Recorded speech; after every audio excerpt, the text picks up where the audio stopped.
Alikuwa akifanywa kule nini? Akilishwa. Kwa hivyo wewe huku utafanya nini? Utamlisha. Alikuwa akifanywa kule akivishwa, na hapa itabidi maadamu amekuja kwako utafanya nini? Utamvisha. Alikuwa akiwa kule ana sehemu ya kulala, na ukimleta huku majukumu na sehemu ya kulala, itabidi ukodishe nyumba, itabidi ufanye nini? Umweke. Sasa majukumu yale ya baba yake ukiyachukua, ukisema kabiltu, majukumu yanakuja katika shingo yako na unabeba kwa kichwa chako. Maadamu waweza majukumu haya, kumlisha, kumvisha, waweza kumweka mahali, waweza kumtibu akiwa mgonjwa, na juu yake waweza kumshughulikia usiku, basi Mtume sasa anasema chukua jukumu hilo. Kwa hivyo hapa tutapata faida katika majukumu ya mwanamme ni kusimamia majukumu ya boma na nyumba. Kwa hivyo sifa ya mume mzuri ni kwamba yeye yabeba majukumu ya boma, hataki mtu mwingine amsaidie katika majukumu yake, bali yaona aibu akiwa mke wake yachangia ndani ya nyumba. Na ikiwa mke yachangia ndani ya nyumba, yamka usiku akisema ya Rabbi, nifungulie njia mimi nilipe kila kitu, lakini asije akasema maadamu huyu yachangia na pesa zimebakia, wacha mimi nikaoe mke wa pili, hizo pesa ukaingiza katika boma nyingine. Si sawa, si sawa. It's very unfair. Mwanamke yasaidia ndani ya nyumba, akijua msaidia mwingine, na wewe wachanga pesa waeka kando, alafu mke mwingine huku nyumba majukumu ya msingi hujafanya. Sifa ngapi hiyo? Sifa ya tatu. Katika yale ambayo ni katika sifa ya mwanamume lazima awe nayo ni kwamba mwanamume lazima, kama vile mwanamke atakikana awe msafi, ajipambe, anukie vizuri, kadhalika mwanamume awe hivyo. Usiende kwa mke wako usiku, ukifika nyumbani mke amejipamba, anakusubiri, amejipaka marashi, na wewe umetoka kazini ukaingia naye kitandani hivyo hivyo, hujapiga mswaki, hujaoga, hujajipaka marashi, ukafanya shughuli na yeye ili hali alikuwa amejiandaa kwa ajili yako, lakini wewe hufanyi hivyo. Ni vibaya sana. Allah subhanahu wa ta'ala asema katika Qur'an, walahunna mithlu alladhi alayhinna bilma'ruf. Kama vile mke wako atakana ajipambe, ajitengeneze, kadhalika wewe lazima ujitengeneze. Yani mke wako akikuona yusikia raha. Ukipita mbele ya mke wako yusikia harufu nzuri, na ikiwa harufu si nzuri, wajihakikisha harufu yako iwe nzuri. Ar-Rasul sallallahu alayhi wasallam kabla hajaingia nyumbani kwake alikuwa hapendi asikike harufu mbaya. Alikuwa akichukua nini? Akichukua mswaki akipiga kabla hajaingia ndani ya nyumba, kwa sababu akiingia yambusu Aisha, Aisha asisikie harufu mbaya kutoka mdomo wake. Huyo ndo mtume wetu Muhammad sallallahu alayhi wasallam. Sasa wewe kama mwanamume lazima uwe msafi. Hizi kucha kata, nyele chini ya makwapa nyoa, kwa sababu ama uzitoe, kwa sababu nyele hizi chini ya makwapa husababisha harufu mbaya ya majasho, kwa sababu majasho hayo ikiingiana na nyele nyingi unatoa harufu mbaya. So wazitoa nyele chini ya makwapa. Sehemu za siri watoa nyele pia, kwa sababu nyele ikiwa nyingi na joto na majasho inatoa harufu mbaya. Paka mtu auliza, je, ni sawa mimi niwe niko msafi na mtu anakuwa ni mwenye kunuka kule chini? Wajua ukiwa shekhe na ukiwa kadhi unasikia mambo mingi. Unasikia mambo mingi sana. Mengine hatuwezi kusema, tuko katika nyumba ya Allah. Abdullah ibn Abbas radiyallahu anhu, as-sahabi al-jalil, habrul umma wa turjuman al-Quran, asema uhibbu an atazayyana li zawjati kama uhibbu an tatazayyana li, napenda nijipambe na nipendeze kwa mke wangu kama vile mimi ninavyopenda yeye akija kwangu yuko msafi na amejipanga. Napenda niwe hivyo. Huu ni mwanafunzi wa Rasulullah sallallahu alaihi wasallam. Ar-Rasul yuko hivyo, hapendi harufu mbaya. Akiingia nyumbani apiga mswaki kabla hajaingia, kwa sababu atambusu Aisha, ili Aisha akimbusu asisikie harufu mbaya, sallallahu alaihi wasallam. Na wanafunzi wake masahaba Masahaba zake ambao wamefundishwa na Mtume SAW wameona vile Mtume alivyokuwa na mke wake, mpaka Abdullah ibn Abbas asema, mimi napenda nikijipaka marashi na nikipendeza na nikijichana niwe napendeza kwa mke wangu, akiniona asikie raha, kama vile mimi ninavyomwona niwe namtamani na msikia raha. So katika sifa nzuri ya mwanamume ni kwamba ajali usafi wake, ajali kucha zake, au ni mwenye kuangalia, ikija katika nyele za makwapa, nyele za sehemu za siri, ikija katika madevu yachana vizuri, ikija katika masharubu, si masharubu inaingia mpaka ndani ya mdomo. Hii si sifa nzuri, aibu. Kwa hivyo sifa ngapi hiyo? Ya 4. Tuendelee, nimesema nitawapa sifa 10. Sifa nyingine katika sifa nzuri ya mwanamume ni kwamba mwanamume yokuwa ni mwenye kumstahimilia mke wake. Sifa ya 5 hiyo, sio? Sifa ngapi? Ya 5. Mwanamke ni dhaifu, akikurushia maneno waudhika, watoa talaka.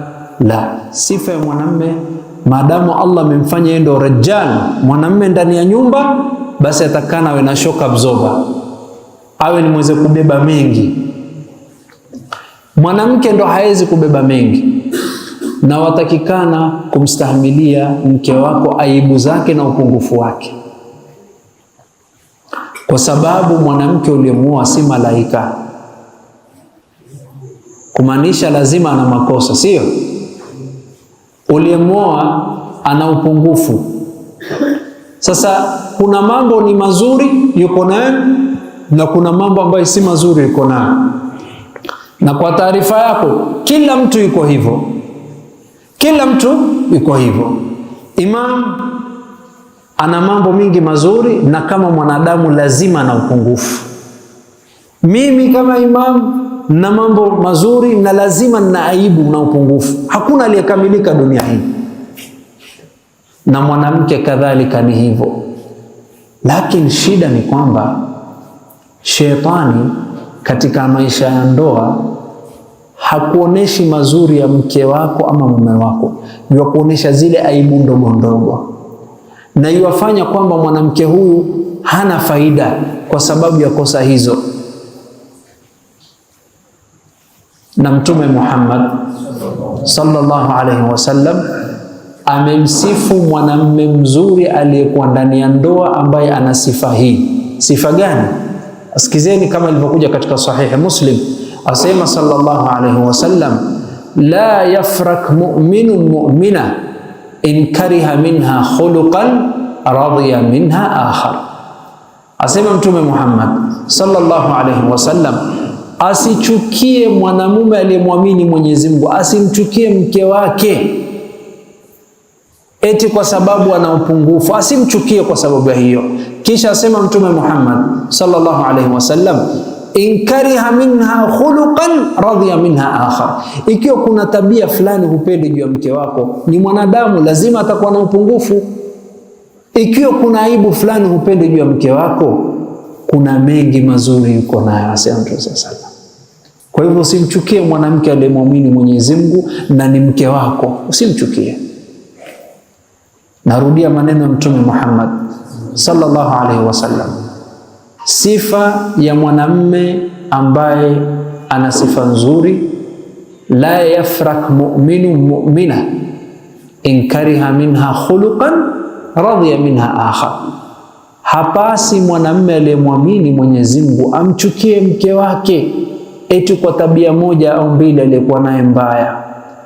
In kariha minha khuluqan, ikiwa utachukizwa na tabia hiyo mbaya, kuna mengine mengi mazuri yuko nayo. Kwa hivyo katika sifa ya mwanamume mzuri au mume mzuri ni kwamba astahimilia baadhi ya tabia mbaya ya mke wake, huku akimsaidia. Lakini kwa sababu ya huyu ana tabia hii nitamwacha, huyu tabia kila siku utaoa ukiacha, kwa sababu utafuti mke, utafuta malaika wewe. Sijui kama tuelewana. Tayeb, niwapatie nyingine. Katika sifa nzuri ya mwanamume aliyemwamini Mwenyezi Mungu na mtume wake, sifa ya 6 saizi, sio? Sifa ya ngapi? Ya 6. Mwanamume huyu yuhakikisha mke wake yoswali na familia yake yoswali.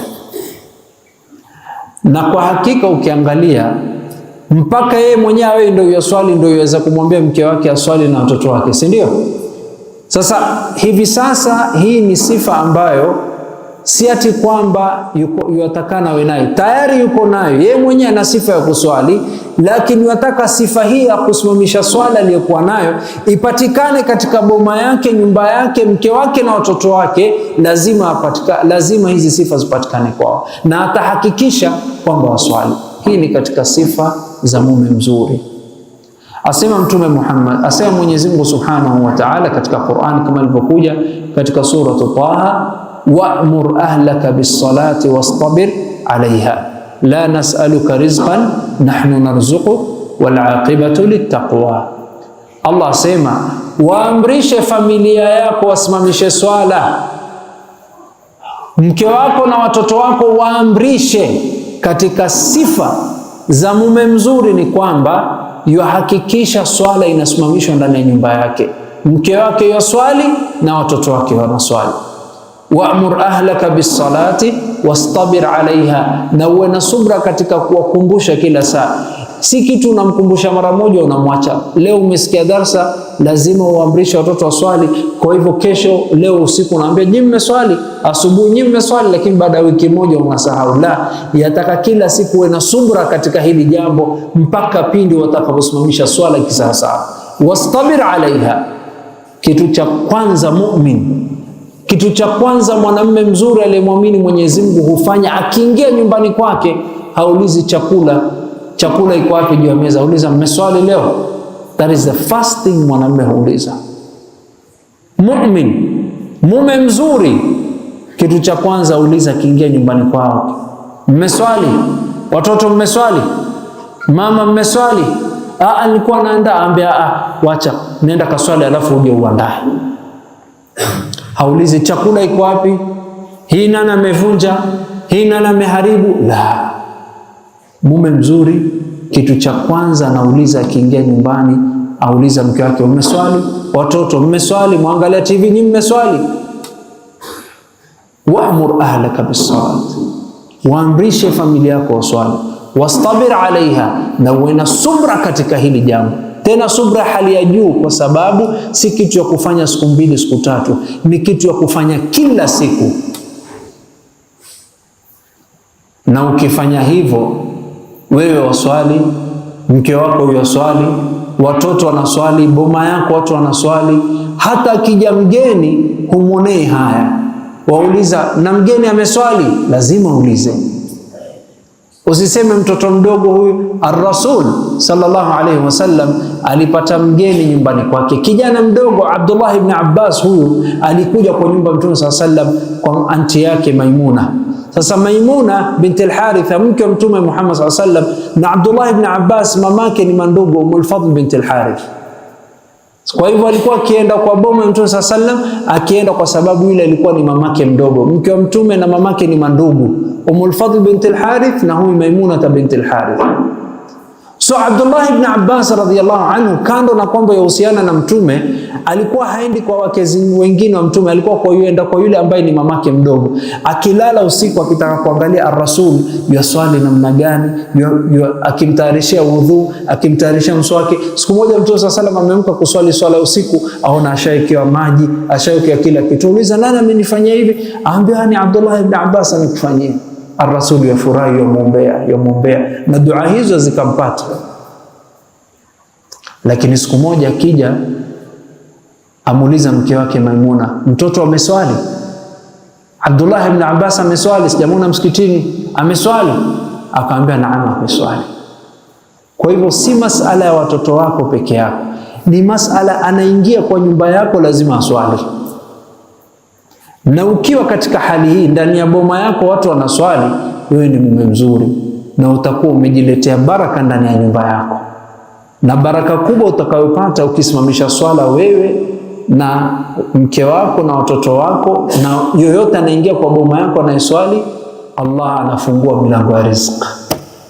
Allah yasema wa'mur ahlaka bis-salati wastabir 'alayha la nas'aluka rizqan nahnu narzuquk. Allah sema hatukuulizi riziki bali sisi tutakupatia riziki, waswali riziki itakuletea. Sasa nikuulize, ni wangapi ambao wana shida ya riziki leo? Na kando na kuwa na shida ya riziki, katika mambo ambayo yanayochangia ni kwamba nyumba zao watu hawaswali. Nyumbani kwake mke labda haswali, ama yeye haswali, ama mtoto haswali, ama kuna wageni ndani ya nyumba haswali. Mgeni ambaye yuko nyumbani kwako haswali, mfukuze, yakuletea balaa na nuksi. Mfukuze, mwambie huswali, usikae kwangu. Labda umstahimilie kwa lengo la da'wa. Sijui kama tuelewana. Kwa lengo la da'wa wasema uacha nimvute, nimlete karibu, nimpatie nasiha. Hapo unakuwa ni mwenye kutumia hikma na kumfanyia da'wa na kumbembeleza na kumpa zawadi na kumleta msikitini mara moja Ijumaa, mlete wamfanyia da'wa. Lakini mtu humfanyii da'wa na yuwakaa nyumbani kwako na haswali, wallahi umejiletea balaa. Asema Mtume Muhammad sallallahu alaihi wasallam, la yakulu ta'amaka illa attaqi, asikule chakula chako ila mtu ambaye anayemcha Mungu. Na sifa ya uchaji Mungu ni sifa gani? Miongoni mwa sifa mtu alikuwa na takwa ni kwamba anakuwa ni mwenye kusimamisha swala. Allah subhanahu wa ta'ala asema bismillahir rahmanir rahim, alif lam mim dhalikal kitabu la raiba fi hudan liman.